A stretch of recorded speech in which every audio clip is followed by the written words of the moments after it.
Paper Cut Club on OmanFM. Hello and welcome to a brand new episode of the Paper Cut Club, where we discover a little bit more about the world and ourselves through the magic of the written word. Today, I'm pleased to have my good friend Victoria Cuthbert Al-Rawas joining me for a very special show in honor of Mother's Day. Hi, Victoria. Hi. We're going to be exploring motherhood through literature, first off by discussing a compelling collection of essays edited by Katherine May called The Best Most Awful Job. And then we're going to be talking about some of our favorite mother characters in literature and fiction. Just to introduce, Victoria is a content manager working in the PR industry and is the mother of 3 beautiful boys and has been living in Oman for 12 years. Yes. Is this your first time on the radio here in Oman? Yes. No way. Yeah. Wow, this is exciting. Yeah. Okay, I have something for you. I got you a little present. And I know this might not be radio friendly because of the noise, but maybe it is good. I don't know. Crunch, crunch. Wow. Happy Mother's Day. Yes, this is for Cadbury cream eggs. And every time I see Easter candy, I think of you now because the first time we actually hung out, do you remember? The first time we actually hung out properly was at your house for an Easter egg hunt. Oh, yeah. Oh, that's so kind. And that was like the first time we hung out, the first time our kids hung out, and it was all for an Easter hunt. And we basically, I think we kind of bonded, like we became friends over Instagram, essentially. No, I stalked you on Instagram, and then I decided that you were going to be my friend. Yes. No, but the reason why I bring it up is because like we basically bonded over a lot of things, but I think chiefly over 2 things, which probably, if I'm not mistaken, reading and being a mom. Yeah. 2 of the most important things like that we bonded over. So it only felt fitting that when I literally saw this collection of essays about the best, most awful job, and I was like, I have to do it with Victoria. Because you're the only person, like, or one of the few moms in my life that actually talks really openly and honestly about like all things to do with motherhood, you know, like the best parts and the most awful parts, just like in this book. So I don't know, I felt like it was appropriate. Yeah. Okay, I'm going to introduce this book briefly. It's called The Best Most Awful Job, and it's a collection of essays written by 20 writers talking honestly about motherhood. Motherhood is life-changing, intense on every level. It's the best, most awful job. From dating as a single mom to adopting your baby, becoming a stepmother to enduring a miscarriage, there are a million different ways to be a mother. Yet some voices are still too often heard above others. It's time to broaden the conversation.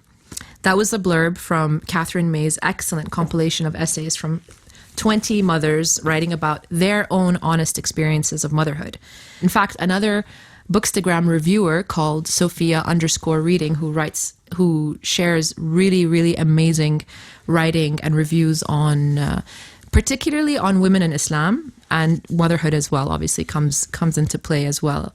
So she raved about it so much that I really trust her recommendations. So that's why I picked up this book, and I felt like definitely this would be one to talk to you about. So before we get like really deep into the topic, like what did you think of the book in general, the essays? So when you first told me that we were going to read a parenting book for your radio show, I wasn't particularly looking forward to it because I don't really love reading books about motherhood because I kind of read to escape reality. But obviously there's 2 different kinds of books on motherhood. There's kind of prescriptive books, how-tos, and then there's just commentary, which is what this one is. And I think the fact that it's made up of 20 short essays definitely works in its favour, especially if you're a mother, because it's easy to read in snippets. And it's also I find it fairly a light read. I found it a light read. You started reading it before I did, and in the same day you messaged me and you're like, I'm almost done. I was like, no! no, you can't read faster. Like, this is too fast for me. I'll never keep up, you know? Maybe I wanted to get it over and Yeah, done with. yeah. It felt like school. Yeah, exactly.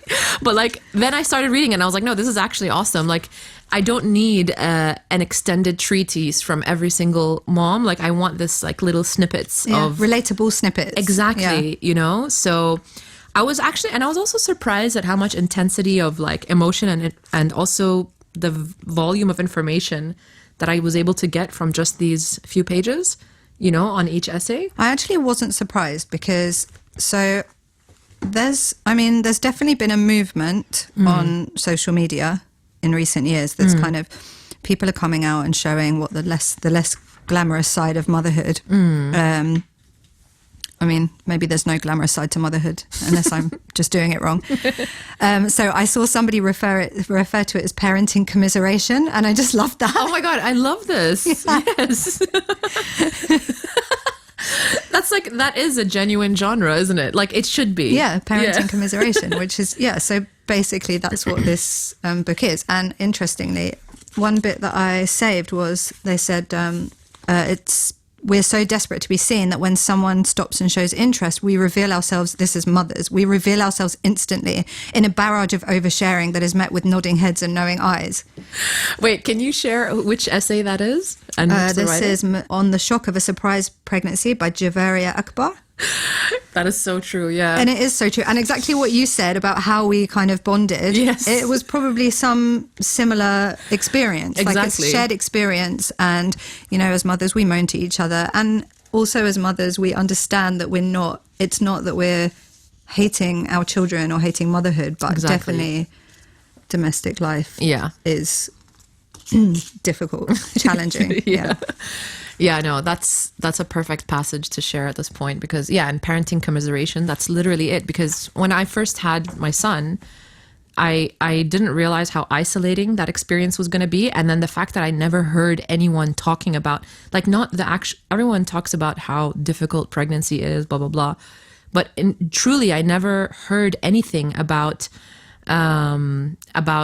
what it feels like from the minute you actually have the baby until, like, I don't know, the first 6 months to a year when your life is basically, you know, upended completely. So, I mean, my son is 4 now, and this feels like a revelation to me, which is interesting. Yeah.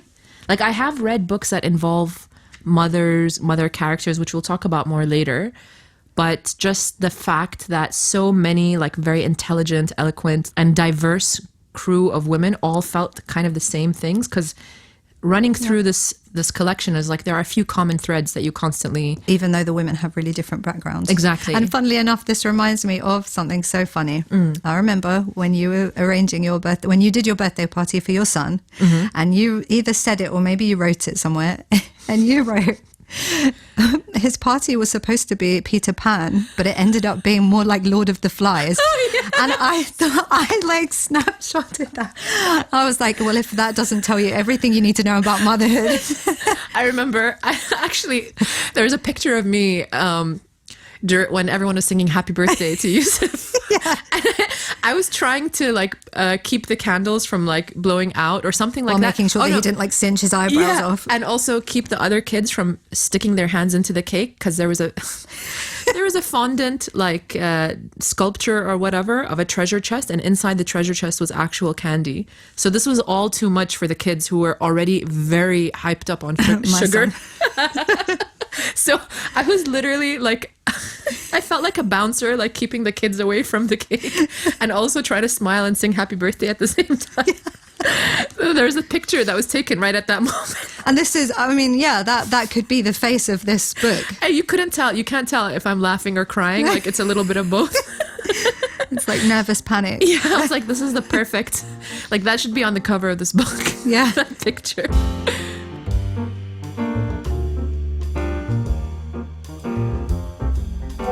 Hello, I wanted to take this opportunity to shout out my mama, the superhuman of a woman who's, gone through so much and done so much for us to not only give birth to us, but to keep us alive and nurtured and educated and loved.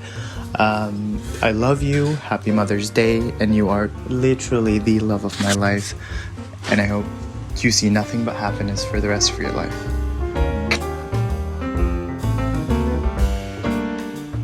Okay, let's get back to this book. What was your favorite, like, do you have a particular favorite essay that stood out to you so much? I mean, it really had the full spectrum of emotions. So there's some really, really funny bits. Like this one lady is commenting on being a single mum, and she's at the beach with her son, and she's watching this sort of traditional nuclear family making these beautiful sandcastles. Oh yeah, the elegant French family. Yeah, yeah. And then she says, she sort of makes one with her son, and she's not very good at it. And she said, it doesn't look like a sandcastle at the moment. It's more like a burial mound. And I don't know why. I just found that line absolutely brilliant. Yeah, there's so many good parts like that you normally don't want to like necessarily share with people, but it's just so true, you know? Oh, there's one as well, if you don't mind me jumping in. It's basically this one written by Mimi A, I think is how you say your last name. And the essay is called Misfit. And she's talking about her daughter practicing for her SATs. And she says, she sits at the dining table, carefully forming each number. She joins each naught, each zero, at the bottom, and a dim memory floats into my head. Something I once read that said people who did that had criminal tendencies. I give myself a mental slap. Because I feel like I'm also always doing this thing where I'm scanning my son's behavior, and I'm like matching it up in my head against He's a potential serial killer. Yes. Like anytime he shows any sign of aggression towards animals, I get very concerned. I'm like, no, we love animals. You know? There's like a lot of segments in here where I feel like they talk so well. I mean, it says it on the cover, right? The best, most awful job. And a lot of the essays swing very, extremely between one end of the spectrum and the other, which is like the best parts, like the intense emotions and pleasure you get out of whatever those little moments that you have with your son or with your sons, and then the worst parts, which is like the parts that you forget, which is why you continue having multiple children.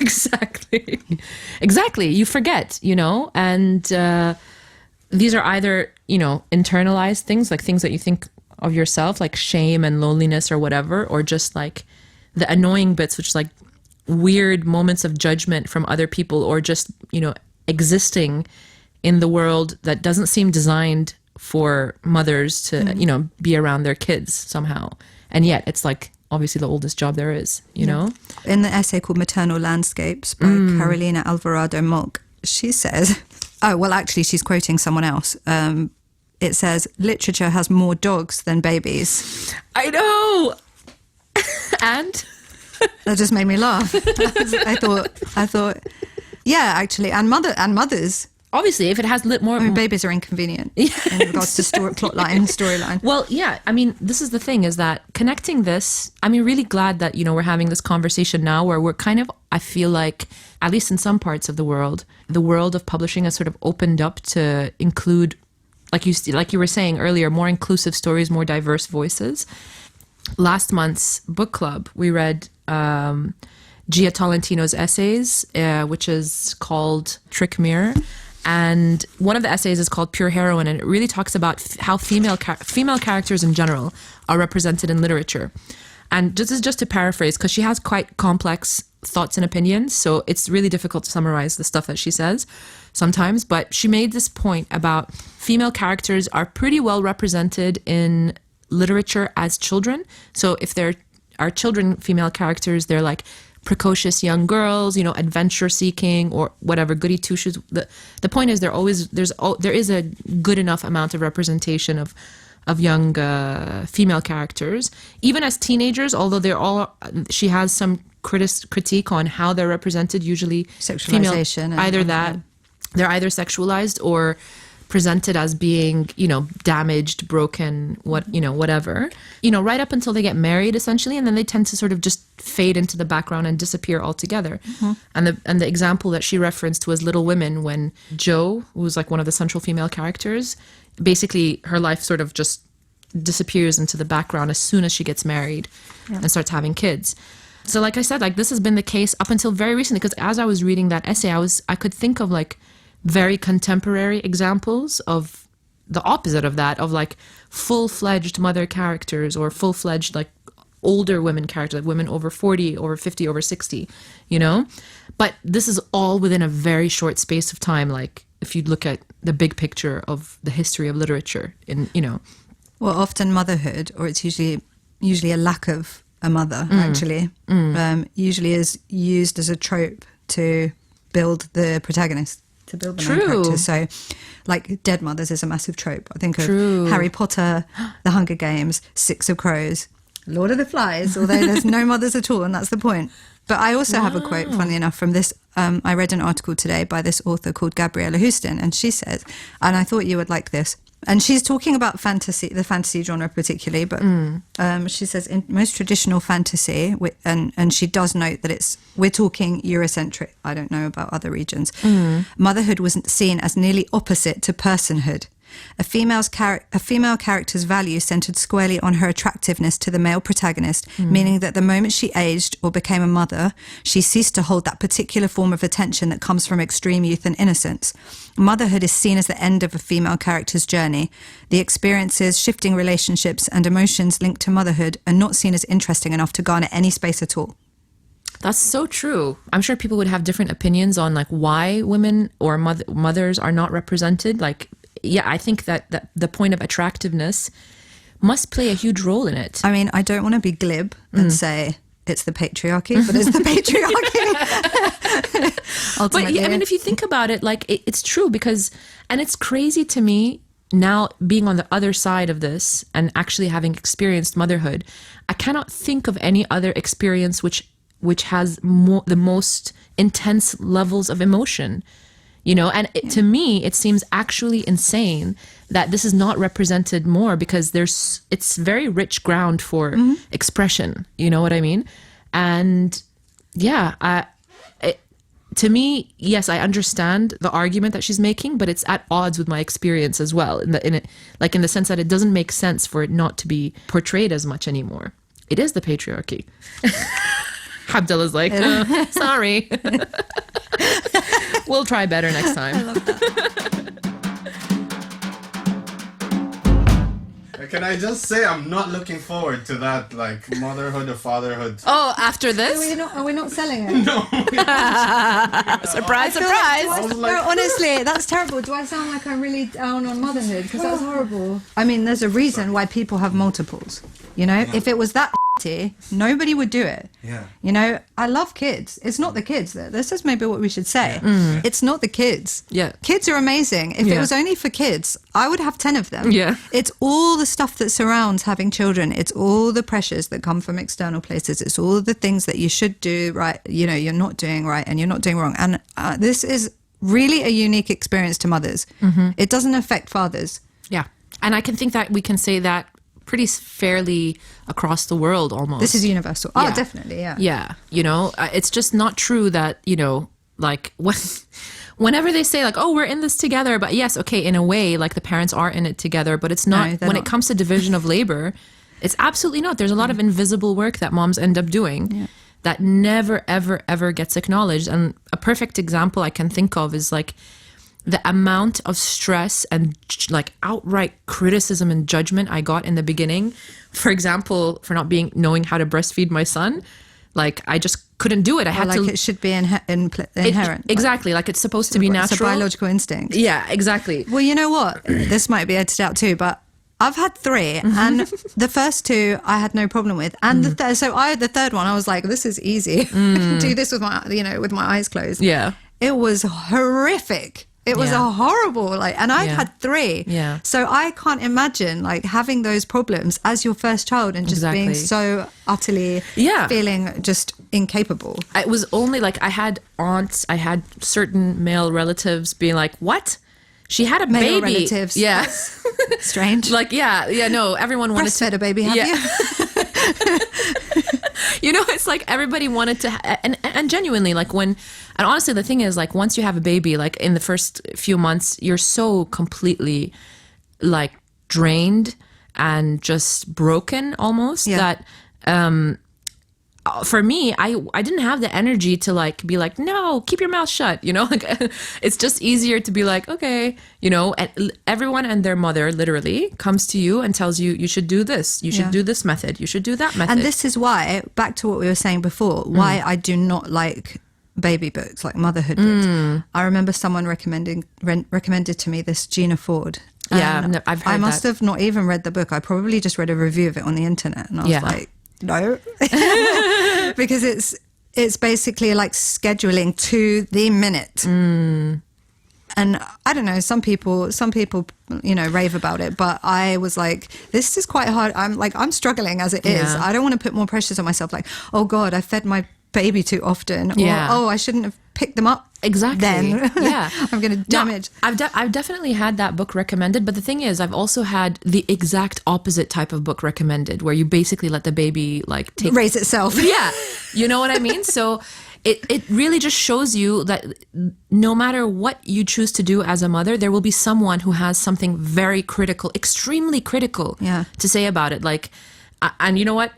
I might end up getting a bit of like some angry relatives coming for me now, because I've definitely had people tell me, like, for example, like my son's, you know, coming into my bed, like, and sleeping in my bed, telling me like, you're gonna emotionally damage your son if you keep letting this happen. Well, let's see, because I'm doing the same with mine. So let's see, let's return in like 10 years, you know, and see if they're emotionally damaged. Oh my goodness. But yeah, I mean, they mean well, but it doesn't make the job any easier. No, it doesn't. Especially when people realize the fact that whatever theory they might have, there will be an exactly diametrically opposed theory that sounds just as compelling and will be just as damaging if you don't follow it, you know?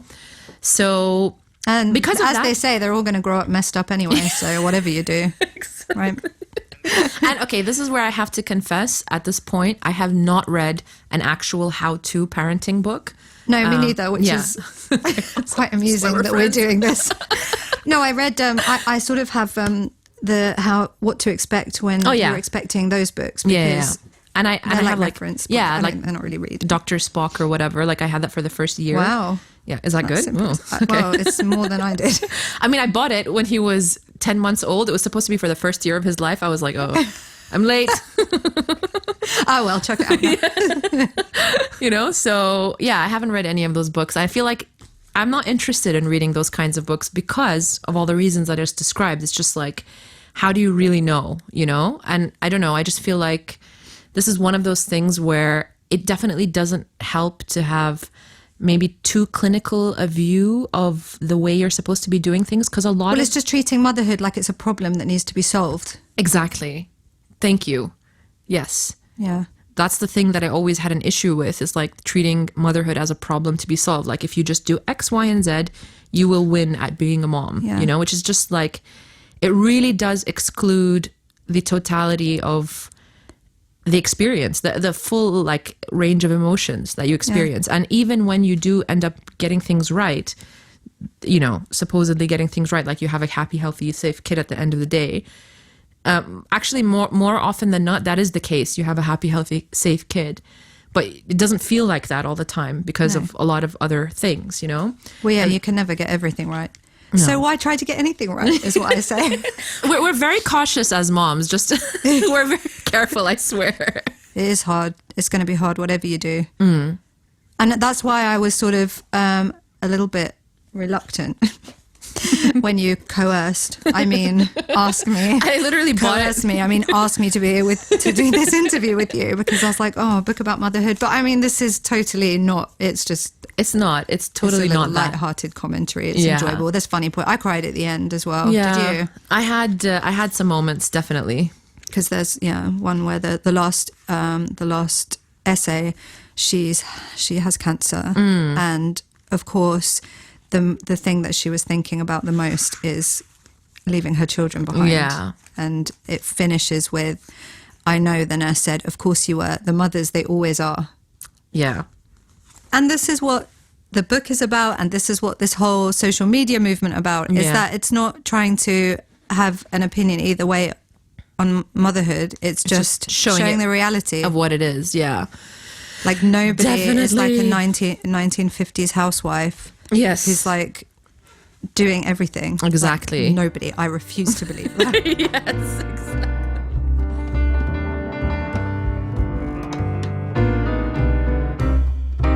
I wonder if the expectations on men is the same today as it was, because in my mind, if I were to be a father, I definitely see myself doing an equal share. I mean, what does it mean to have equal share, really, if you think about it? Because a lot of the things a mom is, if for example, if a mom's feeding the child, she's biologically wired to do that. It's impossible for a man to do that as well. So what's the equivalent of Changing that? Changing the nappies. Yeah, I guess that would help. Taking over some... To be honest, and with my first child, my husband just fed me for like the first 6 weeks. That was my husband and my father and my brother were all with me. Yeah, and they basically fed me. That's great. And that's actually like they didn't. That's the main thing that they did, and that was the best thing they could have done. Yeah, I'd like to see that happening. I mean, in the future, but I think we're still a long way away from that. We're still in a culture where, in a society like not just exclusive to this region. In my immediate surroundings, I've heard people say, with pride, I don't change nappies. I've heard that, and that is one of the. You can't see me, but my head is in my hand because this just makes me so angry. I know. With the sentence. I know. Oh, really, I don't change nappies. Like... Or on the flip side, that if they do one of those things, you know what we call that? What? On TikTok. Yeah. What? Other places.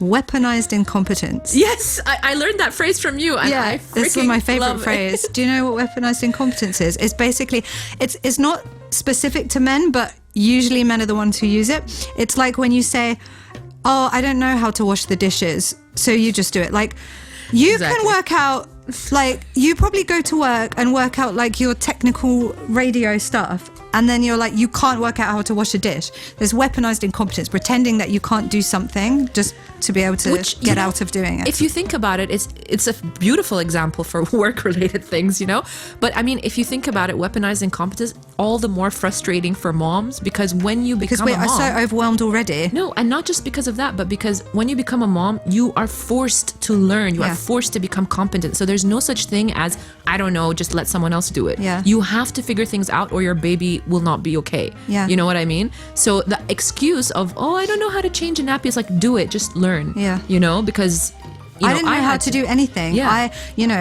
Omani families are usually bigger, and I see they're like multi-generational often. Like, I didn't really have anything to do with babies growing up. So I had my first son and I had no idea what to do. I remember being in the hospital and he kept crying, and the nurse came in. I was like, you got to help me, he keeps crying. And she put him on her shoulder and she went, and he burped. And I'm like, oh, you have to burp them. Yes, exactly. And I remember very vividly, like, while I was in labor, I was like suddenly like getting all of these like intense emotions of like, really, I don't know how to do anything. You know what I mean? I mean, it's one thing to read about it or, like to watch a documentary about motherhood or whatever, I don't know. But to actually go through it, I was panicking like crazy. And my mom was like, well, I'll teach you, and then you have to learn. Nothing that can prepare you for exactly, reality, nothing. And I have to say, like, I could not have done this without my mom there. Like in Arabic countries and Islamic countries, the women like stay indoors for first 40 days. I actually extended that to like twice the amount. I was with my mom for 80 days because I was like, I could not let go of that like lifeline, I was just like, no. There's just so much to learn in such a short space of time, but you do it and you persevere, and it makes weaponized incompetence all the less justifiable, in my opinion.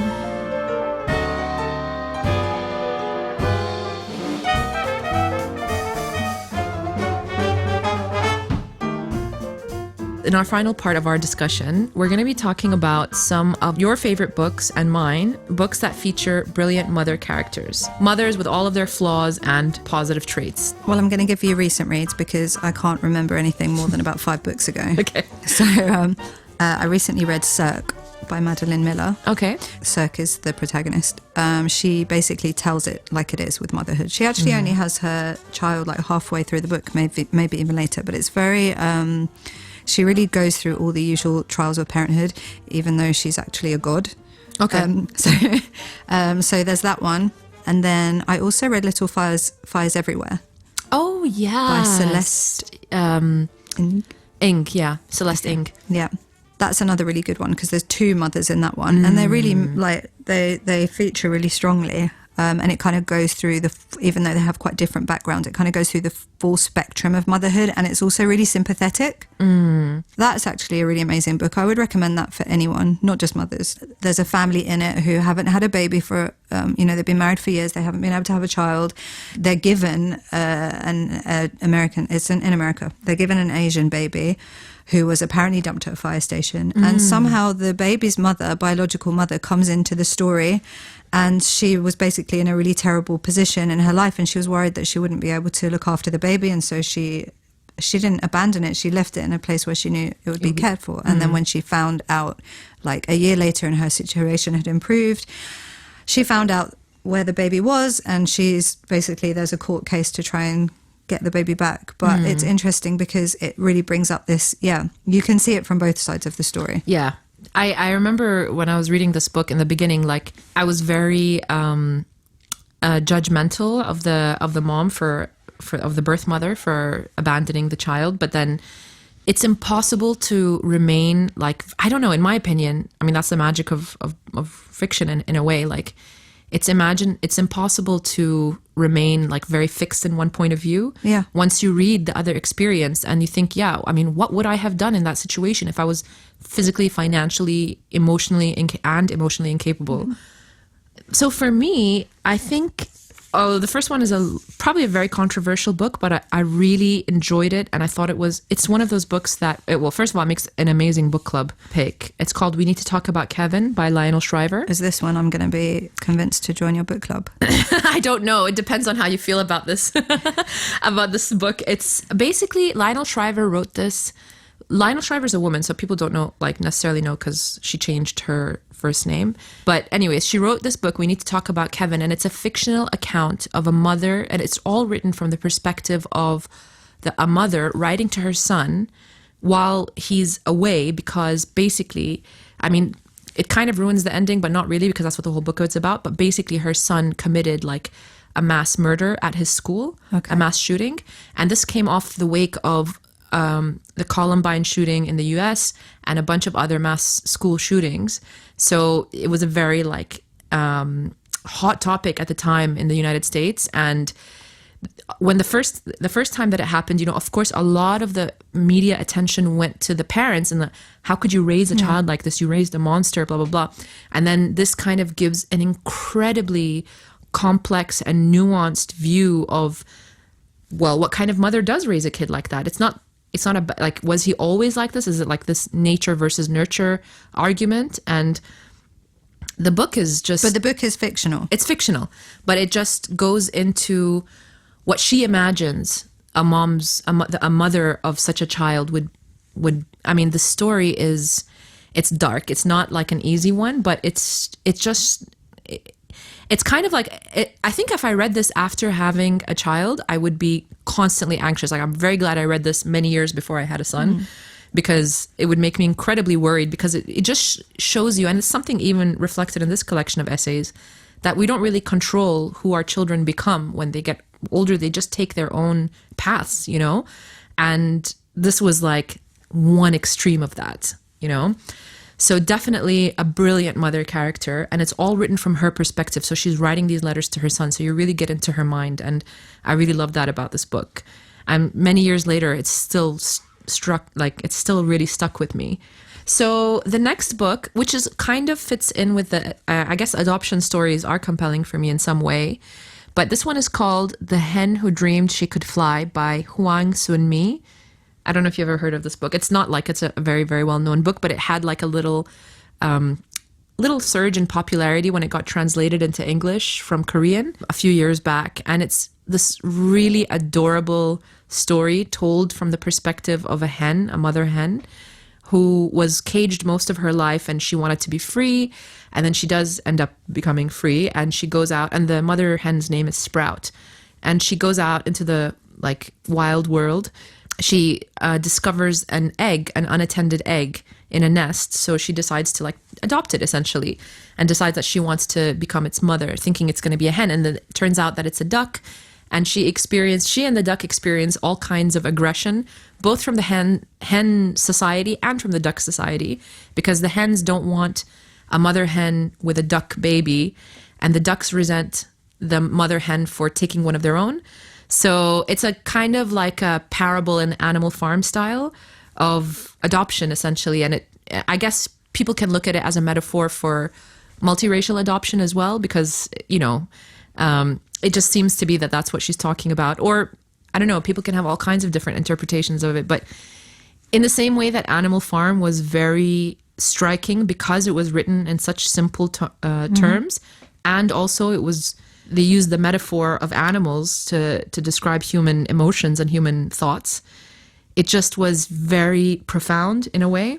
Again, even though it's a book that feels like it's all about motherhood, and in this particular case, adoption, I think that anyone who reads it will be incredibly touched by it. So I would definitely recommend that book.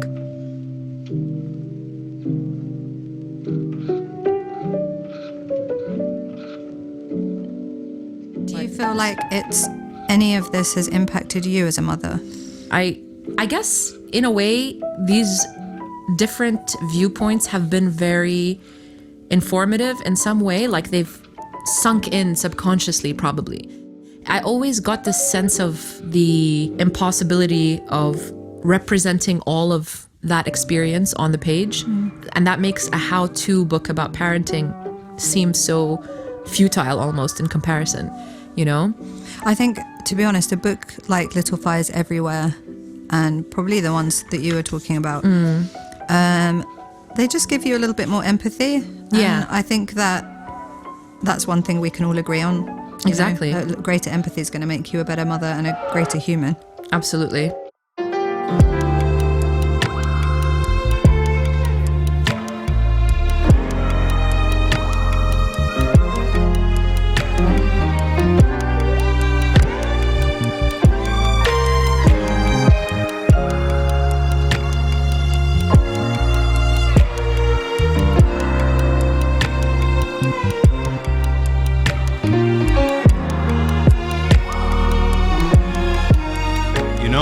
Yeah. We'll discard the ritual. What ritual? The useless ritual that we do. Of me saying the outro? Yeah, which is ridiculous. Why? It's literally the exact same outro that she repeats. Thank you. Okay, I wondered why. I thought there must be a technical reason. Absolutely none. I just thought it was hilarious. You know what? What? Now I don't regret any of my ums. Leave them in. Exactly. No! Exactly.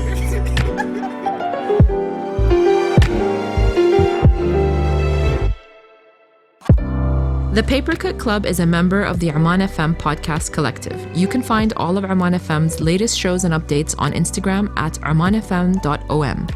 This episode was hosted by me, Fatma Makki, and edited and mixed by Abdullah Al Maawali. You can find the Papercut Club on Instagram, TikTok, and Facebook at thepapercut.club.